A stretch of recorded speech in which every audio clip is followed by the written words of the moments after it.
You're listening to Brain Lenses, a show about how we perceive the world, ourselves, and each other. I'm Colin Wright.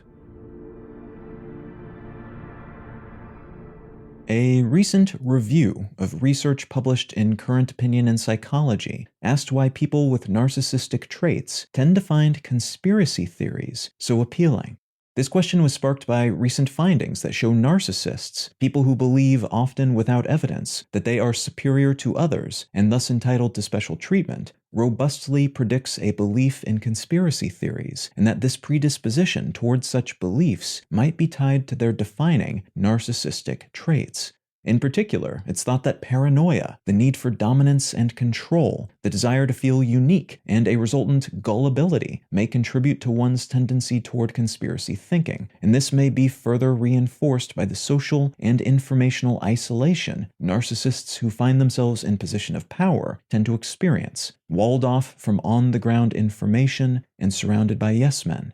The connection between narcissism and conspiracy theories is fairly strong, but this theory about why that seems to be the case is less experimentally robust, so take this with a grain of salt. But this review suggests that the same things that identify a person as a narcissist, especially an enhanced self-regard and consequent psychological division between themselves and the rest of humanity, might feed into the sense that someone or groups of someones are out to get them, and are pulling the world's strings in order to do so. The sense that they are special, and thus both capable of seeing those invisible strings while others don't, and that they might be the target of a conspiracy, which necessarily implies other people focusing their attention and actions on, and orienting their lives around, the narcissist, also lines up with common narcissistic worldviews.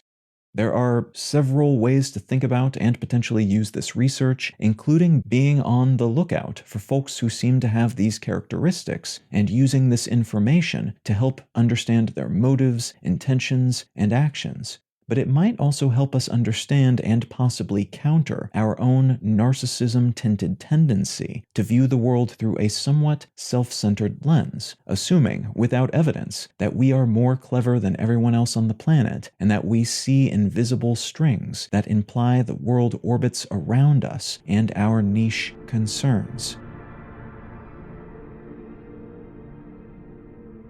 You can find out more about Brain Lenses, including how to support this show, and in return receive an additional episode of the show each week at brainlenses.com. You can also support this and all of my projects at understandery.com. I'm Colin Wright, and I'll talk to you again next week.